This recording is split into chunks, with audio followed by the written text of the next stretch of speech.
Hello, everybody, and happy Friday. Happy Friday! And welcome to the Back Catalog Listening Party. My name is Mother Banjo, one of your hosts. My name is Anthony Ihrig, the other host.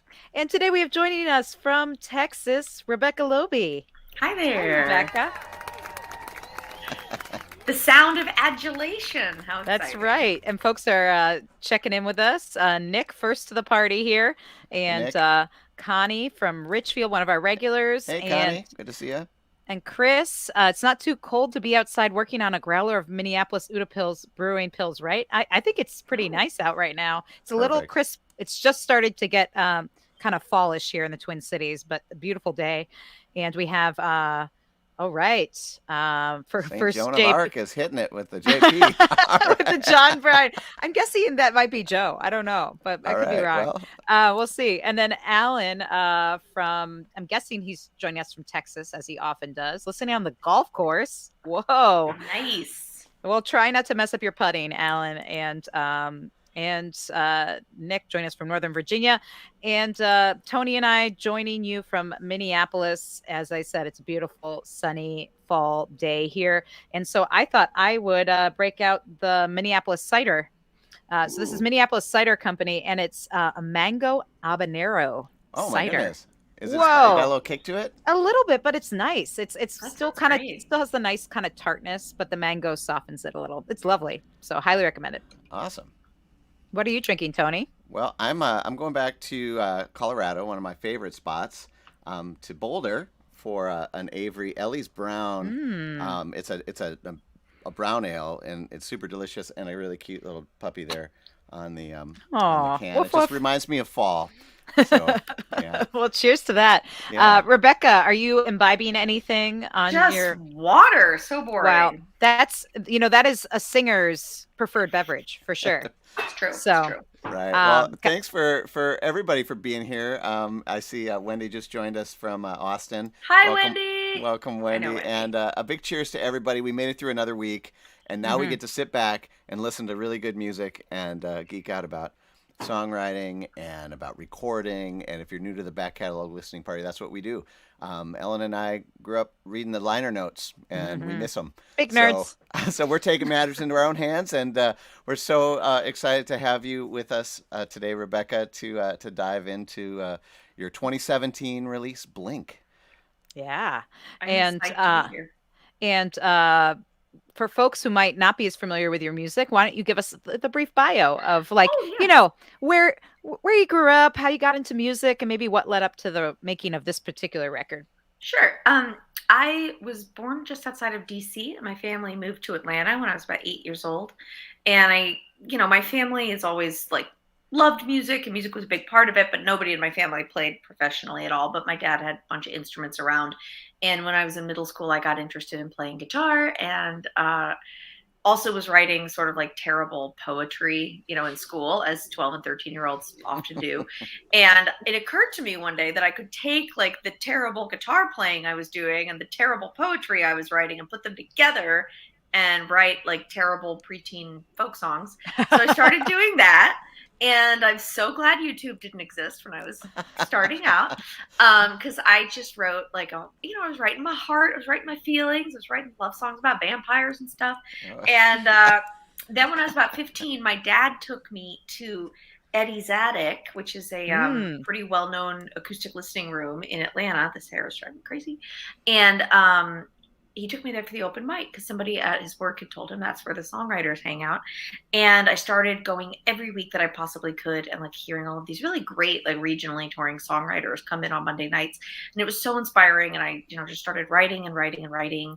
And I decided to go to music school. I got a degree in audio engineering because I figured it would be smart to have a backup plan.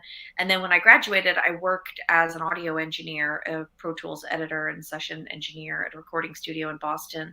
And that is how I got my first record recorded, because I would sneak in on my lunch breaks and during off time and Nice. record little bits and pieces. Finally got a record together, and then started touring, and then started touring by working as a temp live sound person for corporate events all over the East Coast. So I would tour for 2 weeks and then have a 10-day hole in my schedule and call the temp office and be like, I'm in Philly. I can get anywhere on the East Coast in 2 days. And they'd say, okay, we have a neuroscience convention in DC for 5 days.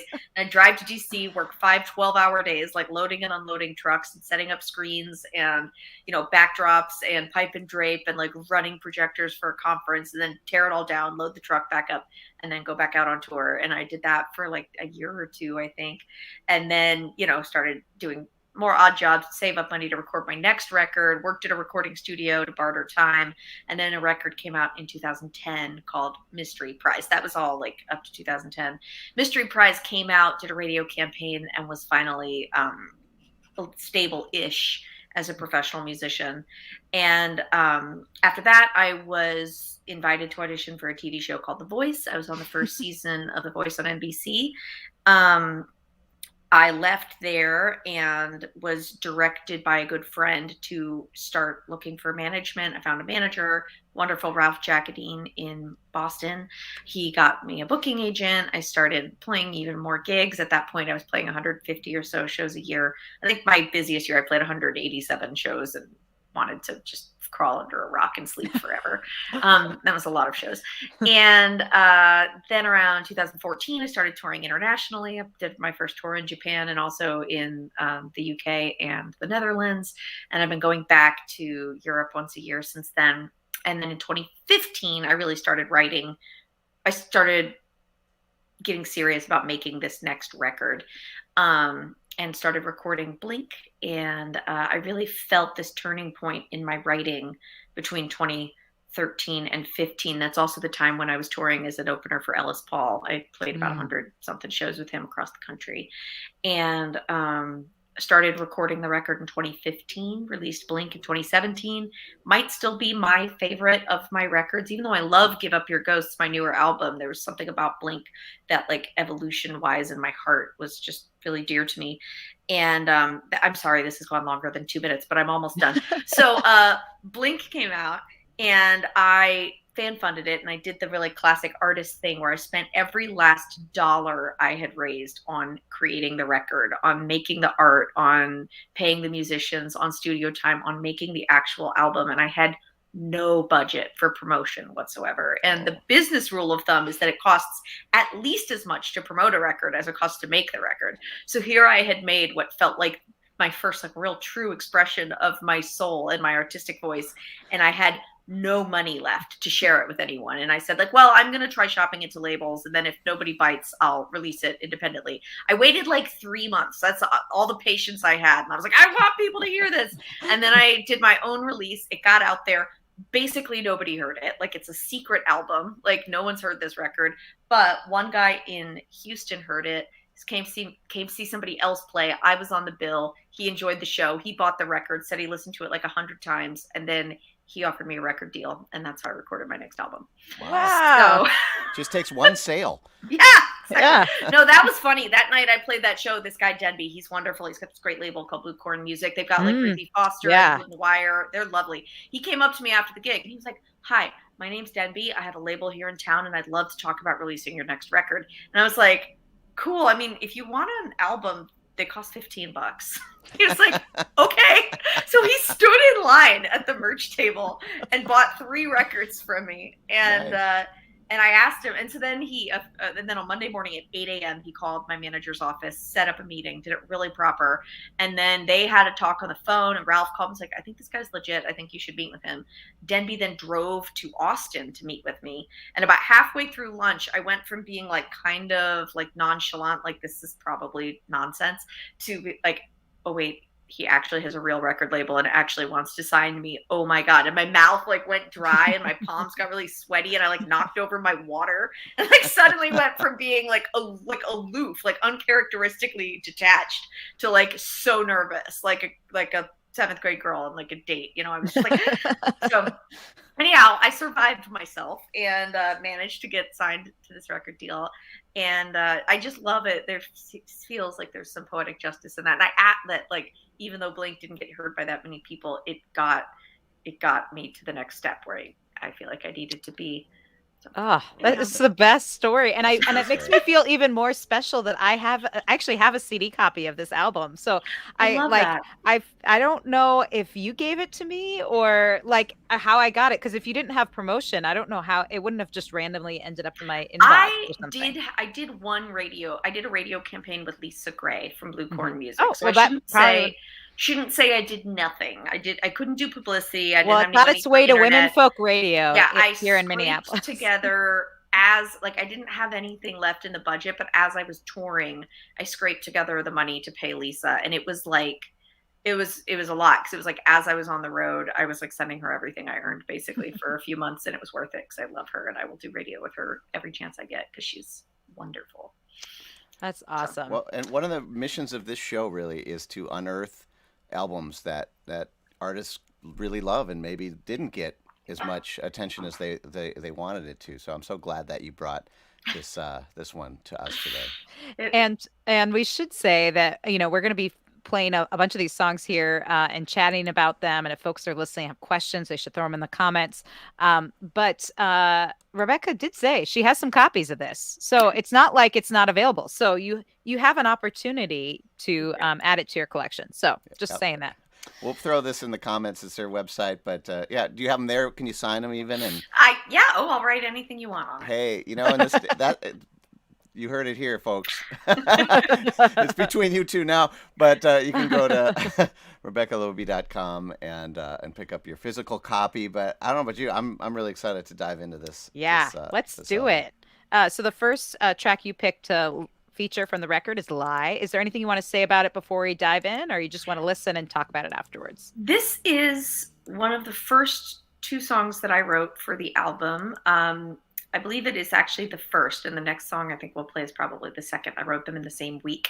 And I had been writing for months, but it hadn't felt right yet. I'd been writing, but I think it was like I had gone through a long period of not writing anything, not feeling inspired. And then one day a friend of mine came over. He was going through a breakup and he wanted to just like come over and kind of like pour out his heart. He was in like a love triangle where he was into this girl, but she was into his friend, and it was a mess.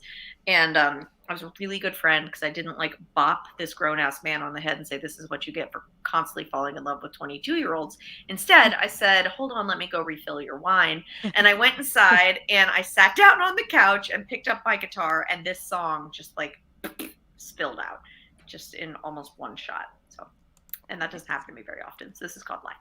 All right. This is Rebecca Loebe, Lie on the Back Catalog Listening Party.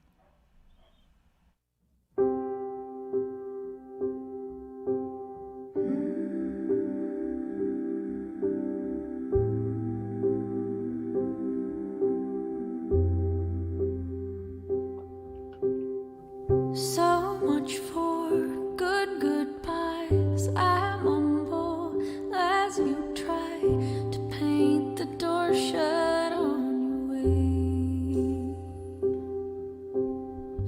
I wonder where time flies. Do birds take the months by the wing and show them how to disappear? And if so, why'd they leave me here? If all I have to do is promise not to love you, all I have to do is lie. If all I have to do is promise not to love you, all I have to do is lie. Lie awake and cry. Lie awake and cry.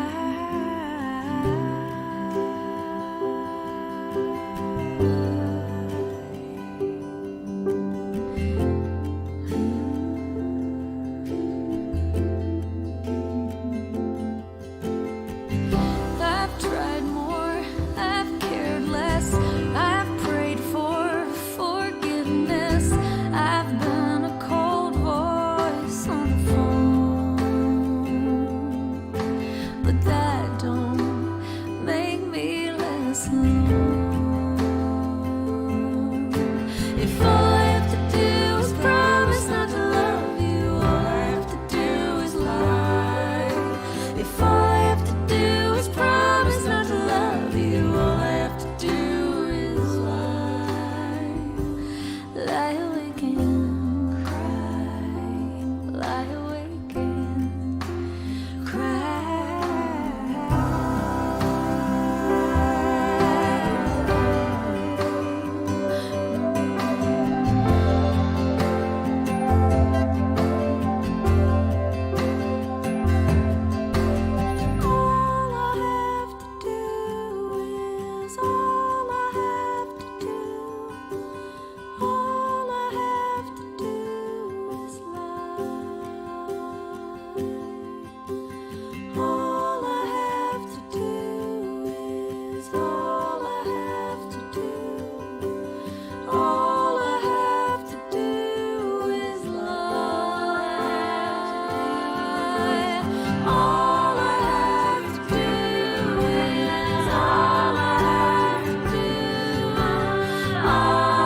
Ah, beautiful. That was Nice. Rebecca Loebe with Lie, the first track from her album Blink. It came out in 2017.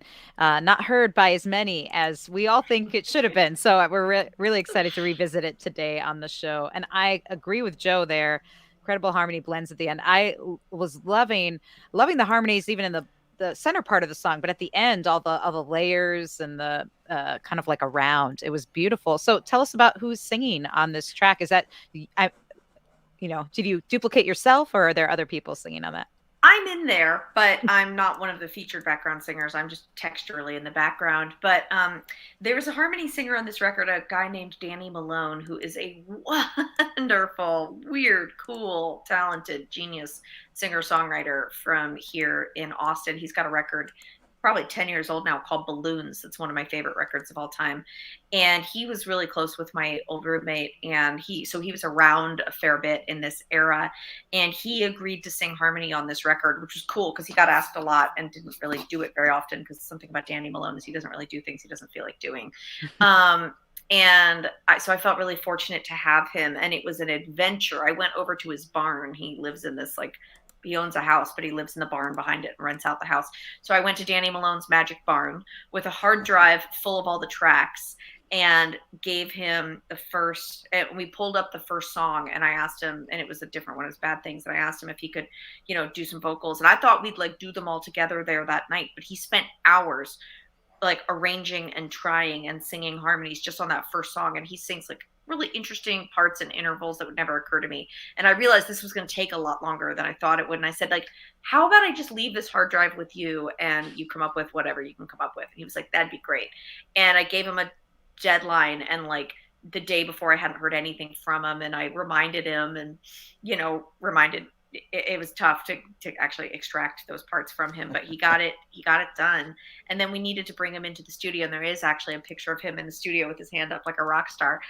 We got him into the studio for our overdub session just to do a few things that no, it's a different one, but that's the band. Okay, I'll see if I can find well, while we're on it, this is the studio Yeah, we sure. recorded. Yep, that's the studio where we recorded Basics, Church House Studios in Austin. That's the inside of where we did Basics. All right, I'll see if I can find the rock star shot here. Okay, cool.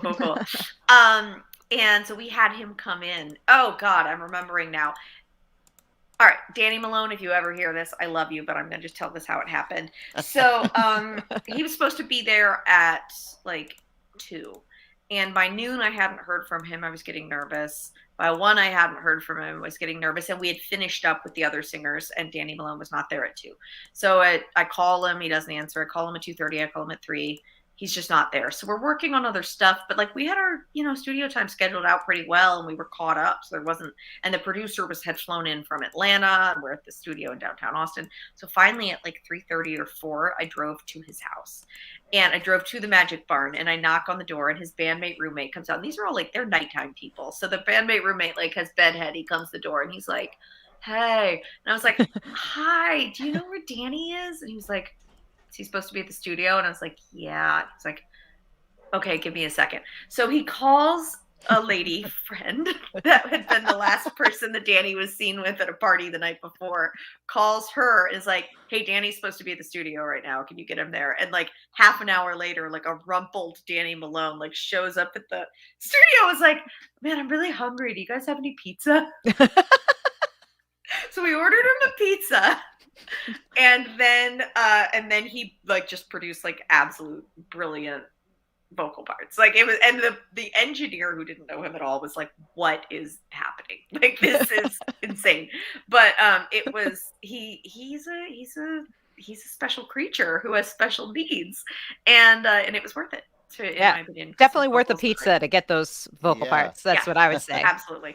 All right, so I am trying not to just spend the whole time talking about this first song. So that's okay. Oh my gosh! Okay. I couldn't find the rockstar pose, but that's okay. Danny will come up too in more of these songs. And I think now, after you just described that scene, we all have our own image, and it might be even better than any picture. Yeah, exactly. Exactly. And it looks like Trina Louise said, the very first time I heard Becca's music was at a house party in 2016. Heard her sing that song, Lie, from just a few feet away, and was an instant fan. So Trina. Yeah, that song is so beautiful, and what a way to kick off the record. And it's not the kind of song that a lot of people choose to kick off an album with. I mean, Yeah. it's beautiful and entrancing, but it's not the like, the single or, Yeah.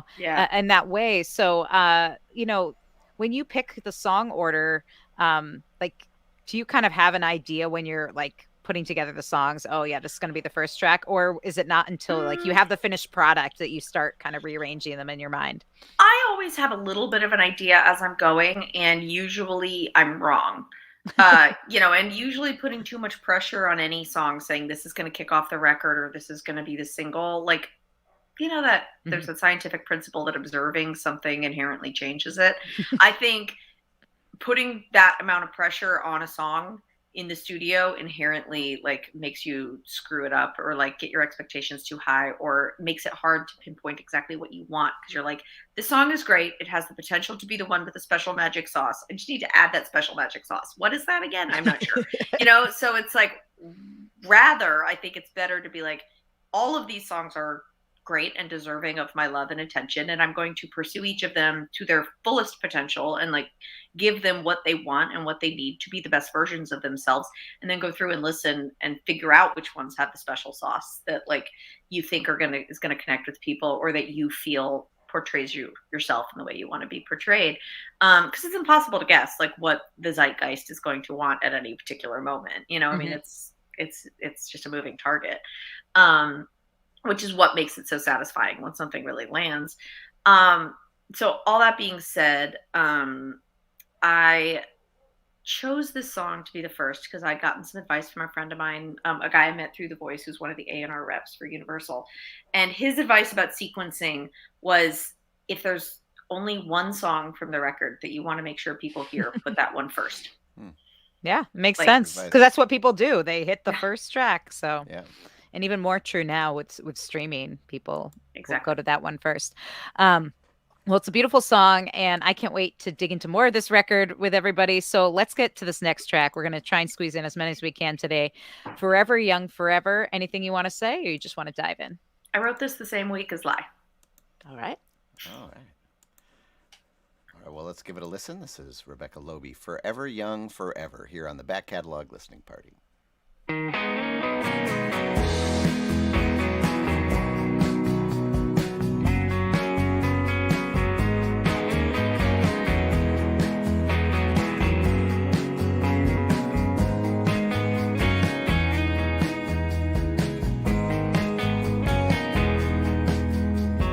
Barefoot, messy bedroom floor, handle sawed off at the door, candles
big box store for records.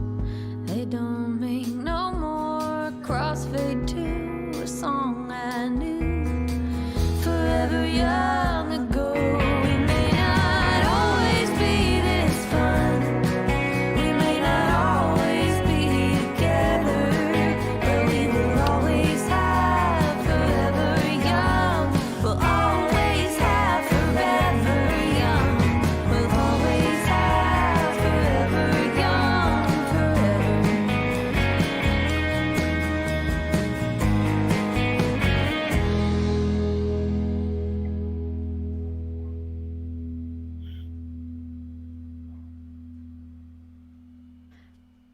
Sorry about that. Muted my mic because I was No, it's right. You know, I I was don't know if you could chomping hear on it. the It was still crackers. fading out. I Oh, was like, really? oh, Ellen's really like letting it breathe. That's Yes, awesome. I that is love what it. I was doing. It had nothing to Yes. do with the fact that I was chomping on chips and had muted the mic.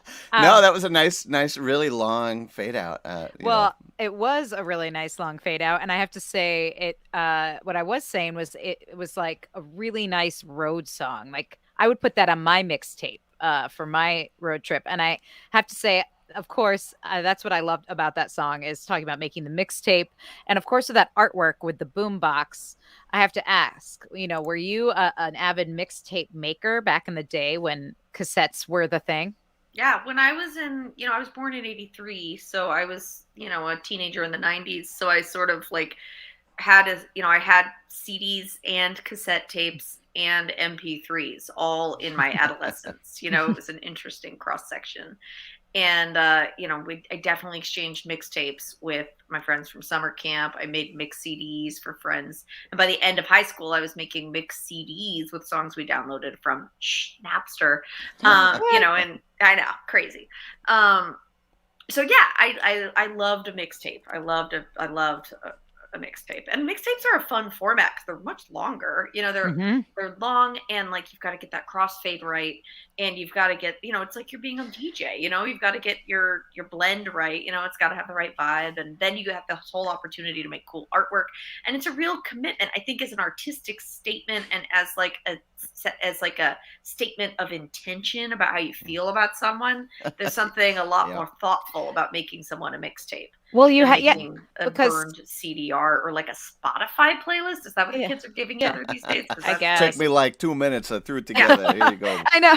Well, it's true unless you had that like high speed dubbing, but I always listened to it in real time because I wanted to make sure it flowed because I would sometimes retape over something that wasn't right. I Yes, started ma'am. putting it on there and I was like, Yes. oh no, I got to redo that. And What then I were you would really like, trying to say? yeah. And with then that 3 also, minutes? or you find you only have like, you have like 40 seconds or, I mean, you didn't know exactly how much time. You just saw how much tape was left and you tried to guess what kind of length song you could fit on there. And so like that It's was like always weird jingle that you like or something. exactly. Or you recorded something from the radio and just threw that on there.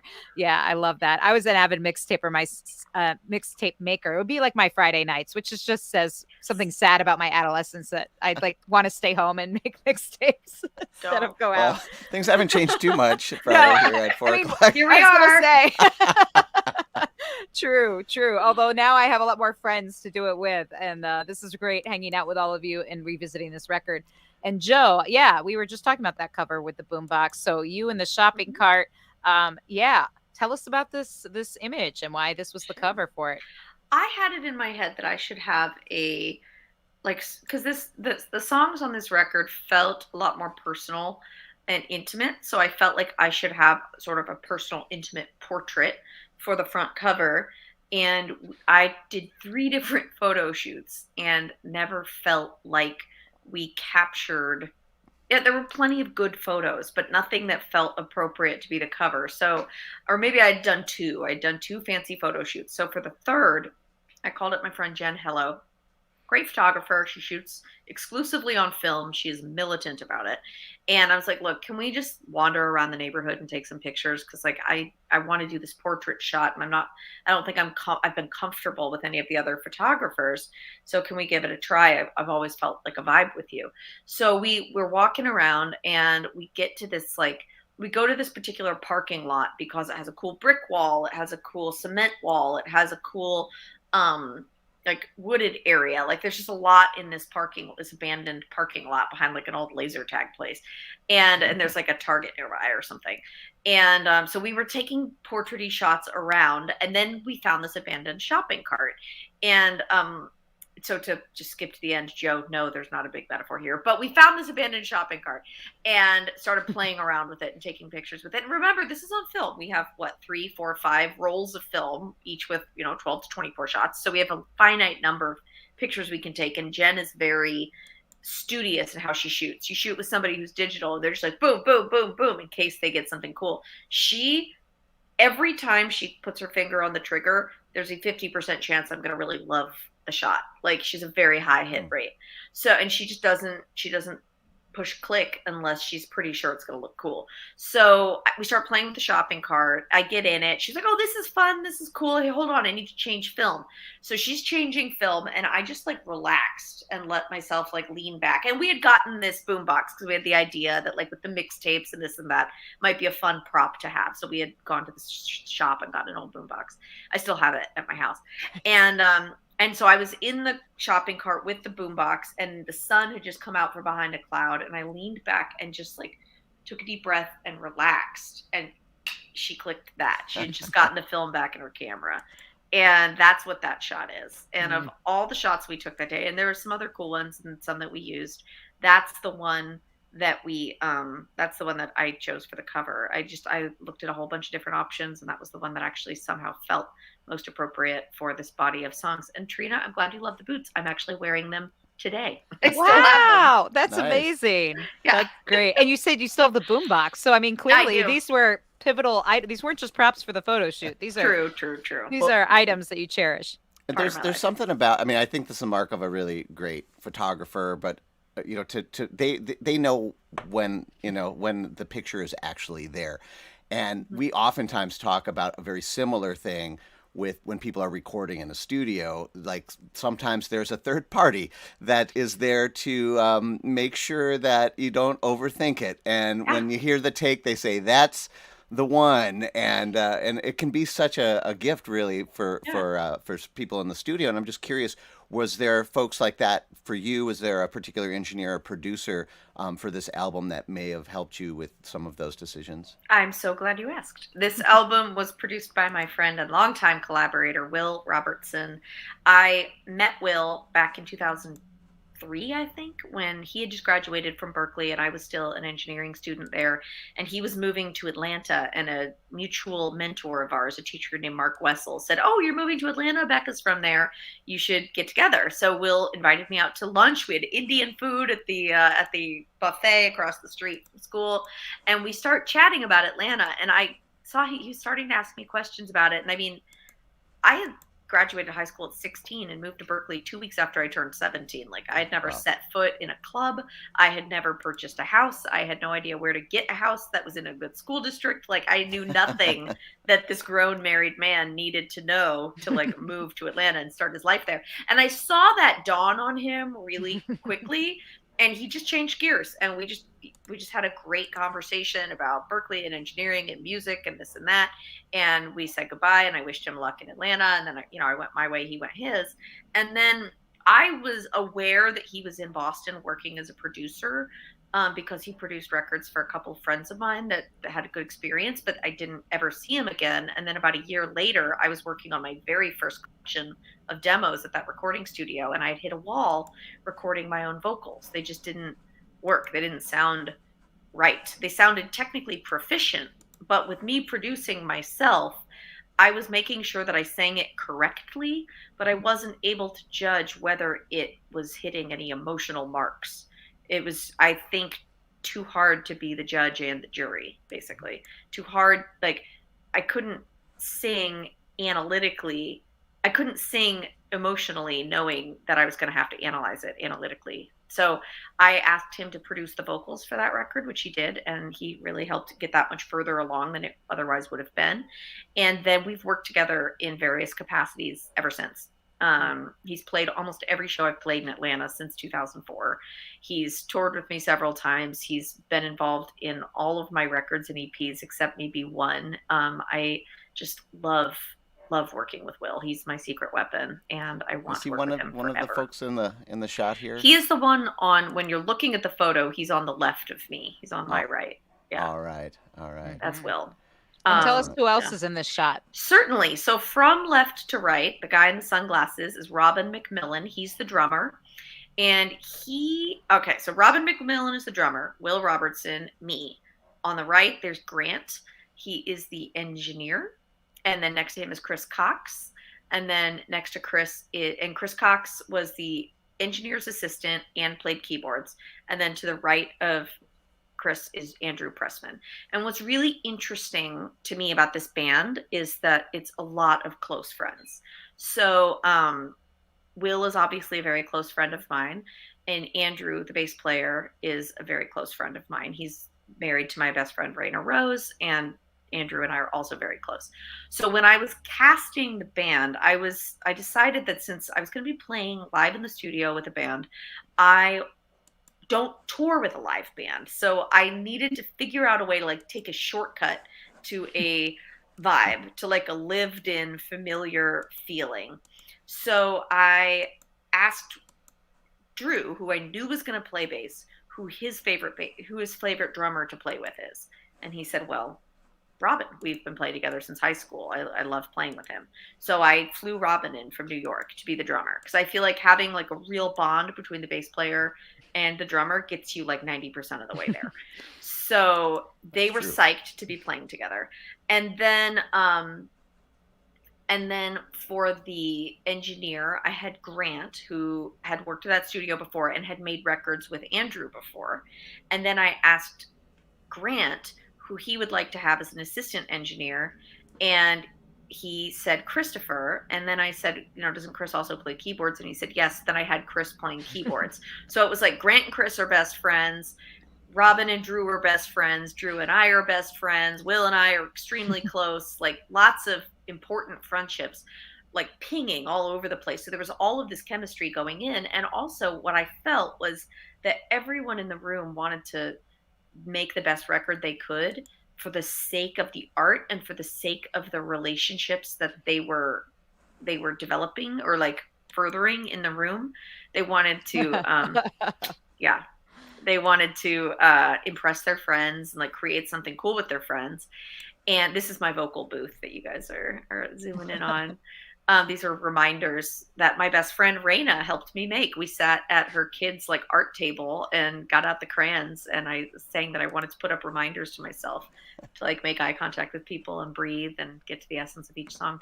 So anyhow, it felt very different than other experiences I've had sometimes, where it feels like the players are hired guns who want to play each song to my level of satisfaction. They want me to approve of the work they've done so that we can move on to the next song. And if that happens enough times, then at the end of the day, they get to get paid and go home. And there's nothing wrong with people wanting to satisfy me or make me happy, but it's a different feeling than people who want it to be the best that it can possibly be, because that matters to them creatively, artistically, spiritually, or however you want to think of it. And that was, I think, what was accomplished by having all of these close friendships in the room. Oh, so cool. That's cool. Really neat. Also, I just love that snare sound. Like on Forever Young Forever. Like, whoa. Yeah. Really cool stuff. Well, we're going to get into the next song so we can hear more of this record. The next song you picked is Weeping Willow. Is there anything you want to say about this? Yeah. This is the darkest song on the album, and I wanted to play it today just because I wanted to sort of show like some of the breadth of the record. I will say that this song started with an F-bomb originally. It no longer does. I was talked out of it, but I did track it that way. It was in the first line. And that was a direct quote from somebody I was having a conversation with. I was talking to somebody who's very dear to me about his relationship with his father. And he said the phrase, when he effed me up, I was just a kid. And he continued on talking about this relationship, and my asshole brain started thinking that would be a great first line to a song. Wow, that would be like a great start to like a tragic country song. And then I was like, no, Becca, don't go writing a song right now. Your friend is pouring his heart out to you. Focus up, stay present. And then I was just like, thought of the second line, and I was like, no, stop. And then I returned to the moment. I was a present friend. I was there. And then when he left, I sat down and wrote this whole song. Wow, very cool. All right, well, you guys can put the F-bomb in your minds. This is Rebecca Loebe, Weeping Willow, here on the Back Catalog Listening Party.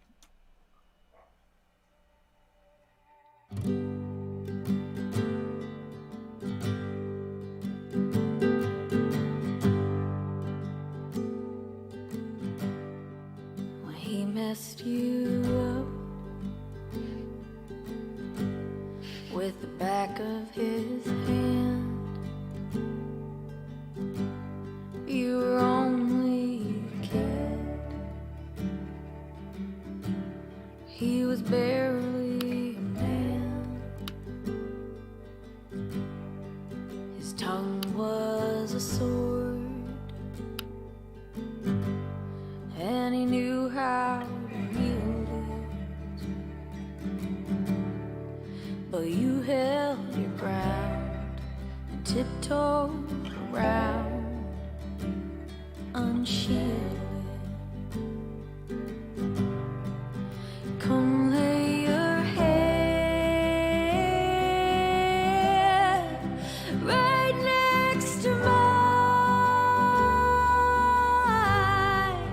I won't pretend I know what it's like. I'll give you space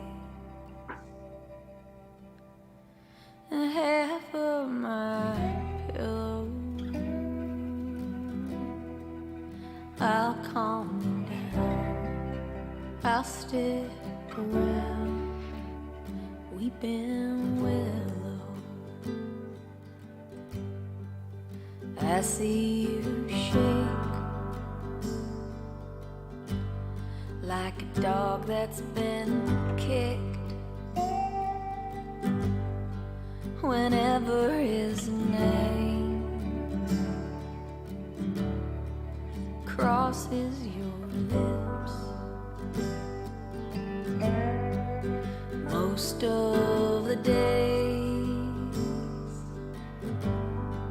it's like nothing happened.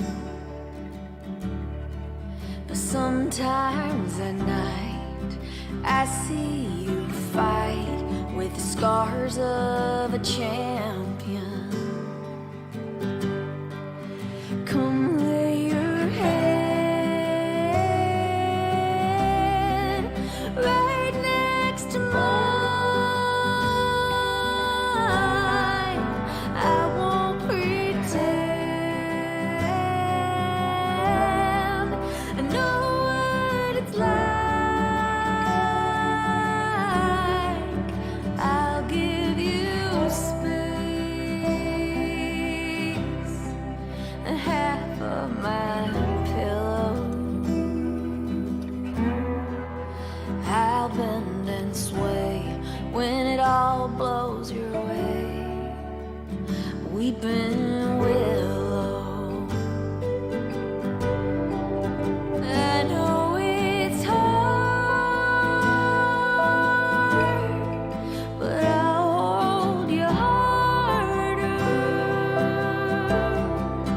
I will stand guard against sins of the Father. I'll give you space and half of my pillow. I'll hold your hand when you can't hold the dam. I'll hold you still when no one else will. Oh, plant yourself down. Let's hallow this ground. Weeping willow.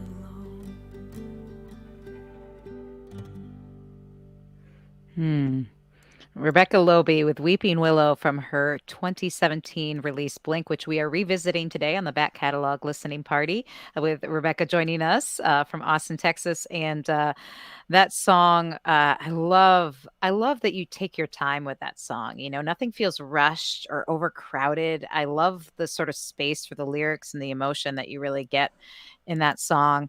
And also Weeping Willow is such an interesting, you know, that's been used in a million old traditional folk songs and country songs.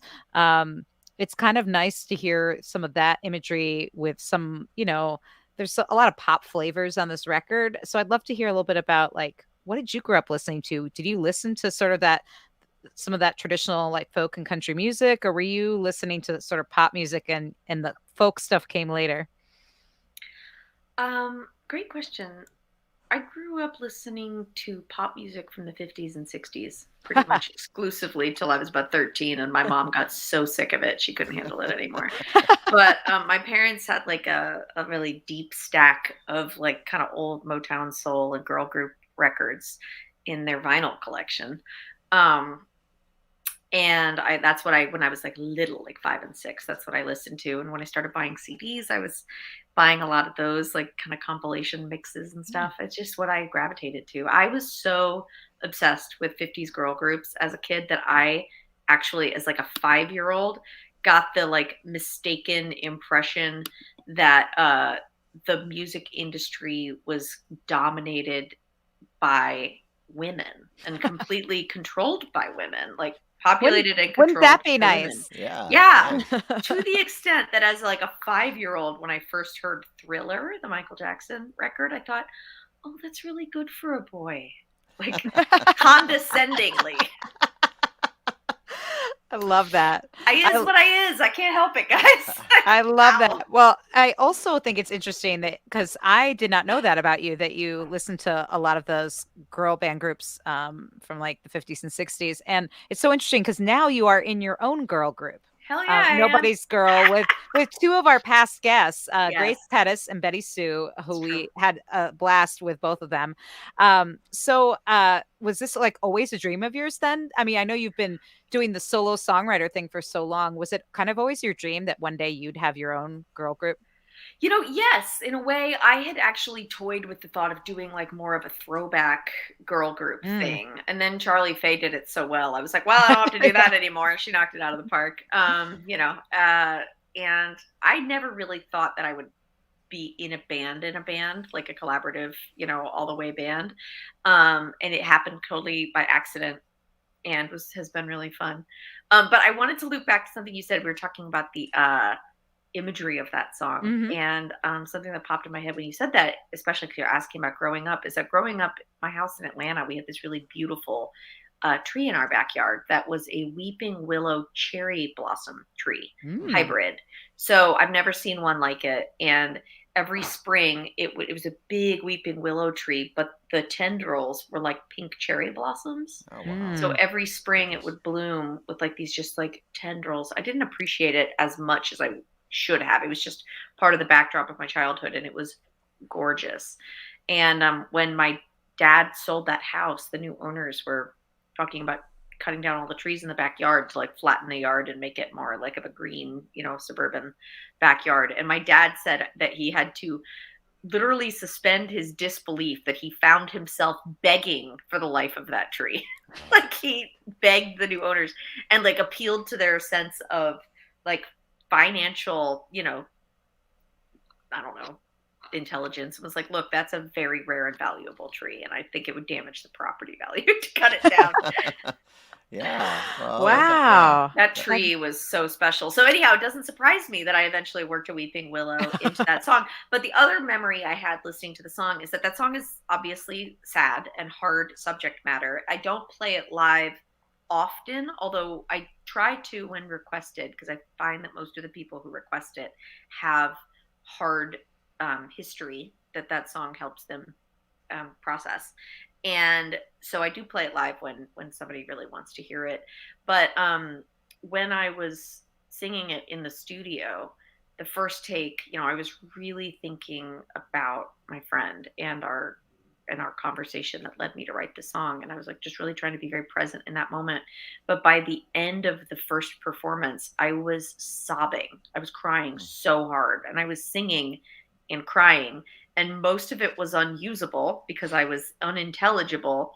But I pulled myself together for the last two words, "Weeping Willow," and that is what's on the record. Like, we use those last two words from that take where I was sobbing, and you can like hear it if you look. That I was like barely holding it together. So, Wow. So, folks, you'll want to go back and listen to that song now. I want to listen to that song again just so I can hear that again.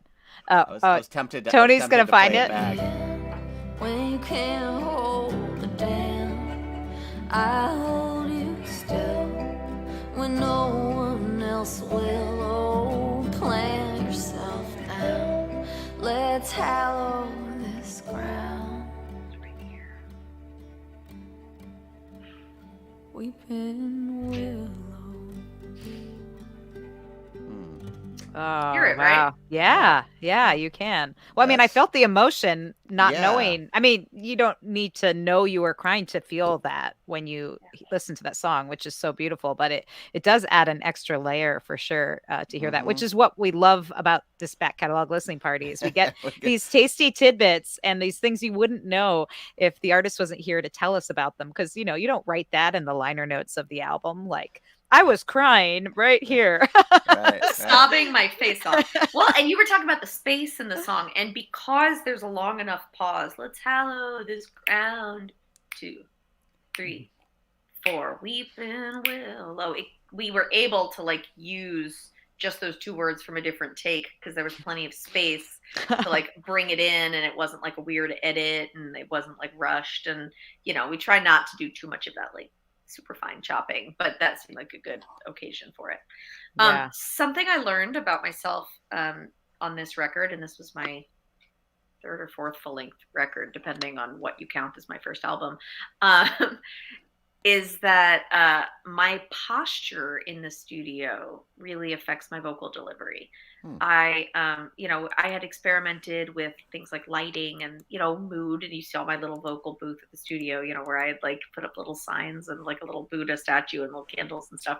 But when we were tracking vocals for this album, I realized that I deliver my vocal performance differently if I'm standing at the mic with my arms across my chest, folded, or if I'm standing at the mic, holding my hands out, joyfully, or in a power pose like that, or if I'm holding a guitar.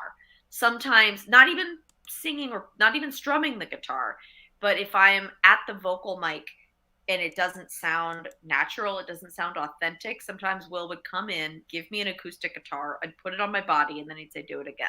And it would literally sound different. And so we tried a little bit more of that kind of stuff. And like, I remember on Lie, I had recorded the vocals and I just didn't like them. I think I'd even recorded them twice and I didn't like them. So we tried again a third time, and we turned the lights all the way down. I had this one little candle, and it wasn't that there was anything technically wrong with the performance. It's just about the mood. It's about the intangible connection is what I was trying to tap into. And I realized that Lie is such a vulnerable song. And I had just like watched a TED talk all about the power of body language and power posing. And like, it was this concept that like, and this may have been scientifically disproven, I'm not sure, but it was this concept that like, if you stand in a powerful posture, like Peter Pan posture, or with your hands in the air or your legs spread wide on a desk, like you're in a big, powerful posture, taking up a lot of space, there's like some enzyme in your blood that is different than if you stand like with your body curled in like a really low power position, your arms are folded in your chest and you're curled in a ball. It like changes your physicality, like it changes your biology, like how you posture your body. And I just heard that when I went into the studio, and Lie just wasn't sounding quite pathetic enough. So I changed up my body posture. So I was like taking up as little space as possible, like really collapsed myself, and then re-sang it, and it hit the note that I wanted it to hit. Well, I think that makes sense to me, because even if it's on a psychological, not a physical level, like or chemistry level, Mhm. you know, if you feel differently, you're kind of getting into character, right? Just like an Mhm. actor would, right? You're getting into the sense of that, of the character in the song and what the song's about. So that makes a lot of sense to me. And of course, physically singing, you know, that's a mechanical thing. So I would imagine your voice is Mhm. going to come out sounding differently if you're like this Yeah, versus like absolutely. this. Totally. So, well, so cool to talk to you about this, and Yeah. I could This spend is like hours fascinating. just I talking know. about this like one song, but we only have time for one more song here. Okay. So the last track we're going to listen to today is "Down to the Wire." Great. Is there anything you want to say about this before we dive in? No, although I was wondering, do you want to play that video we talked about? It's only Oh, 40 yeah, seconds. Oh, yeah. I've absolutely. been looking for pictures to show you guys, you know, and Anthony's been sort of I've been um trying. been scrolling through them, but I remembered having a photographer in the studio, and I was like, why can't I find any of the good pictures that my photographer friend took? And then I realized that he was taking video, and there's just this little video clip that he put together. It's on YouTube, and I think it kind of shows what our tracking days were like. So. This is really cool. And I will say that she did send a bunch of really great photos, and we will put those on our website. You can find them in the show notes, as well as a link to this video. If you're just listening to it, you can go back and check it out. But for now, you can check it out. We're going to play it for you. Did a lot of bad things when I was young. Probably the worst of them I done were done to you. I held you in my hands and I didn't understand what I had to lose. You must think I am so small if you think of me at all. I came in like a ball of fire trouble. We burned straight to the ground, and I didn't stick around to see if you were found among the rubble. Did a lot of bad things. I also love that it ends with because it timestamps it even more than the date itself does. It says in stores everywhere, which like now no one would say that. They're like, Right, that's true. they're like available everywhere, like Available digitally. everywhere. Yeah. At your No, that's local true. Sam Goody store. So true. So Oh. that was it. That was Church House, and those were our basics days. Just to give you like an overview of how the record came together, we did 3 days of basics. We did a full day of rehearsal and then 3 days of basics in Austin, and then Will flew home. Robin flew. You know, we flew Will in, we flew Robin in. We did these 4 magical days together, and then Will flew home and kind of sorted through what we had. And then a little later in the summer, I went to Atlanta, and we spent 2 weeks doing guitar overdubs and vocals, kind of on and off. I was playing some gigs and doing other stuff. Will's home studio was under construction, so we actually borrowed a home studio from somebody else. We were up in this guy's attic. Not a lot of pictures from that because it was not very cute, but we were like shoved up in the attic and recorded all the vocals.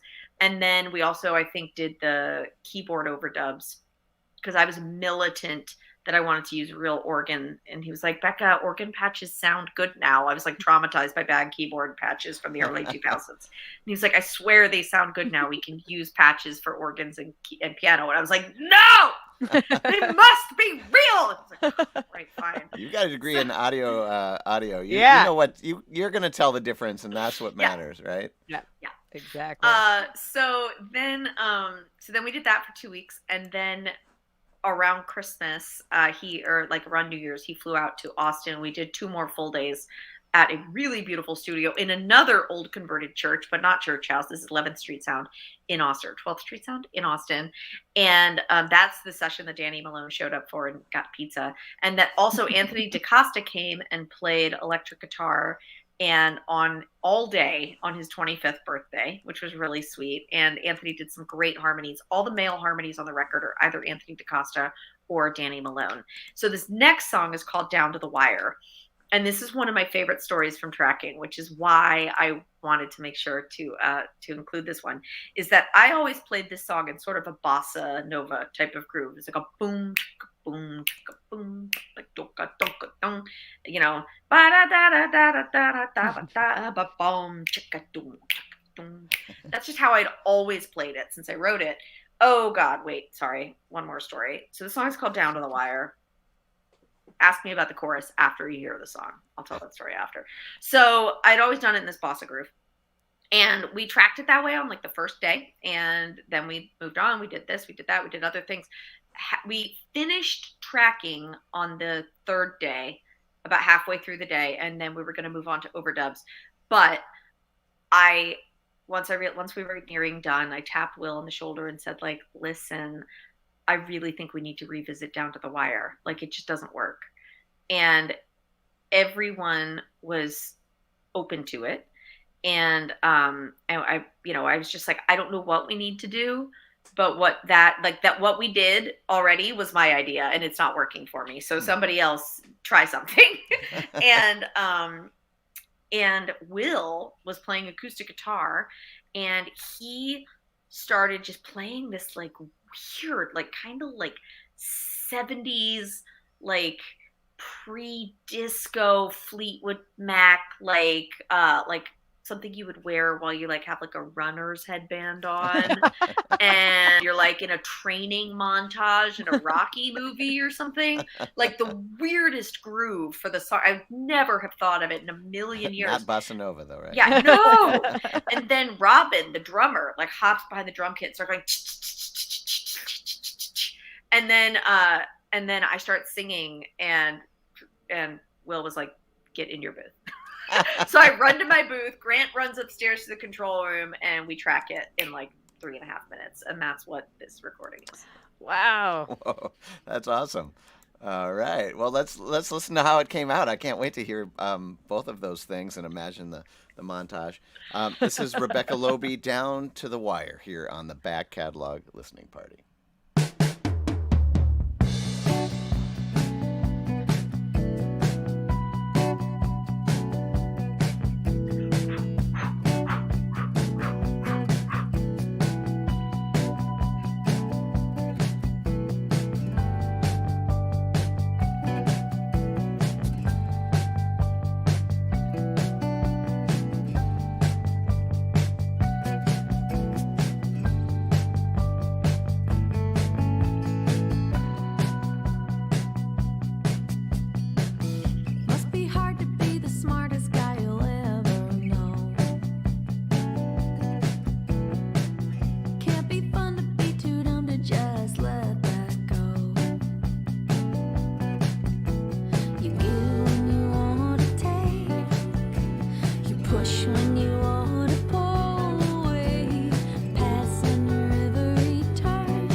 I love that. Oh my gosh. And it was totally a Fleetwood Mackie kind of groove. Right? That was great. Yeah. Yeah. Love that. Yeah, I'm ready to get my tracksuit on. I know. I feel like inspired. Normally Yeah. after this, I just kind of chill with the rest of my drink and like maybe listen to some music because I'm inspired after the back catalog listening party. But today I'm like, no, I might just get out, go for a run. Yeah, go you for know? it. Yeah. Exactly. Well, Rebecca Loebe, that song was Down to the Wire from her 2017 release Blink, which we've been revisiting today on the show. And this has been so much fun to have you on the Really show. has. I have to tell you one more thing. I'm so sorry. I yeah, could talk no. forever, but I did tease that you needed to ask me about the chorus chorus. afterwards. And the reason for that is that I wrote this song about somebody dear to me who I felt was burning their candle on both ends and like trying to be all things to all people and like burning themselves out. So I was working on the song and I was really pretty excited about how it was going. Chorus was sounding really great. And I had a verse and a chorus and I was on tour with Ellis Paul at the time and I sang it during sound check. And it went like this: run, run, running on empty. You run, run, running on empty, baby. Run, run, running on empty, baby. Run. And so we play the show. It's really fun. And we go out for dinner afterwards. We're in New York. It's like we're at a diner at like midnight. And he was like, so was that a new song you were playing during sound check? And I was like, cutting my eggs. And I was like, yeah, I mean, I don't have a second verse yet, but I like where it's headed. I think it's sounding pretty good. What do you think? And he was like, well, you do know that Running on Empty was like Jackson Brown's biggest hit, right? And I was like, oh, I completely, I had heard the song like before, but I had forgotten. So I had to come up with like a whole different like main concept of the song. And luckily I was in a buoyant place in my life because rather than being like, the song is ruined, I will never recover, I was just like, what else is there? And I came with Down to the Wire, Down to the Blue of the Fire, which I actually like way better. So suck it, Jackson Brown. You can keep running on empty. So anyhow, that's this. And the other thing I want to say as we were listening is that this song, I think, is my favorite Danny Malone harmony from the record. The intervals he does on down, down, down to the wire was like just a different down, down, down to the wire, different harmony that I would have done. I can't explain why. He sings a fourth where I would have sung a third, I think is what it is. He's great. He's just so weird and cool. Love him. You mentioned earlier about bringing in your friends and saying, you do your thing and we were going to make it, together. And it sounds like between the changing of the style of the song and harmony parts you wouldn't have thought of, that really is kind of a great testament to the group that you gathered. I think that in the music industry, when you are hiring people for things, personality is more important than instrumental ability 99% of the time. Now, when you're me and you happen to be friends with people who are ridiculously talented, like it works out well. I do feel really fortunate that my friends all happen to be like marvelous at what they do. And I'm so lucky, but, oh, Trina, you stop. You're too sweet. But I think that when you're like looking for musicians to be in the studio with or be on the road with, personality and making sure that it's somebody who is kind and somebody who makes you feel confident in what you are doing and somebody who makes you feel supported is so much more important than like how sick their, right hand technique is or whatever. Yeah. Because there are lots of talented people and there are lots of beautiful ways to make music, but like I'm not going to be able to make my best effort if I feel in any way, compromised or, uncomfortable. So anyhow, I think it's about personality. 10 out of 10. Amen. I would agree. Yep. And it also takes a village to make great music and art and to support the artists, making it. So in that vein, we want to thank all of you for joining us today and revisiting this record. If you like what you heard, buy a copy from Rebecca. She'll sign it. She'll send it to you. And you'll be one of the few people out there that has this record. Of course, it's available in the digital places as well. And you can also throw something in her tip jar as well. We've shared that link as well. lots of ways to get out and support her. I know she's playing some shows again, some live streams, so you can check that all out. She has a Patreon, a lot of ways to support the artist. And if you like this episode, like it on YouTube, and more bots will be directed towards Rebecca Loebe. And if you are new to the show, you can subscribe to our YouTube channel, and you'll know about who our next guests are, because we do this every Friday, not with Rebecca every week, sadly, but every Friday at 4 p.m. Central, we get together with different artists to revisit old records and enjoy music together. And that's what it's all about. And we couldn't do it without the support of our Patreon supporters. Yay, Patreon. And Penny, Ann, Alinda, Bevan, Connie, Vaughn, Alan, Chris, Alex, Becky, Kaylin, Peggy, Joe, Jim, Beverly, John, Fred, Tim, Sarah, David, Jocelyn, Court, Matt, Steve, Mark, Homestead Pick and Parlor, and our newest patron all the way from Germany, Severin. Thank you so much. Welcome, Severin. And if you want to join our Patreon, you'll get first notice of all our guests. You get invited to special after parties, sometimes online concerts, all kinds of goodies. So that's all there. But mainly, thank you for being here. And if you like it, you can share this episode with other people so they can be turned on to Rebecca's music. Yeah, and Rebecca, thanks again for spending the time. My pleasure. This was really fun. This was really great, Really good. And just a perfect way to kick off the weekend. And kickoff is right. I'm getting on the tracksuit as soon as I get off here. Just saying. All right. Well, until next week, everybody, enjoy the music, and we'll see you back here on the Back Catalog Listening Party. Cheers. Cheers. Bye, guys. Thanks. Bye.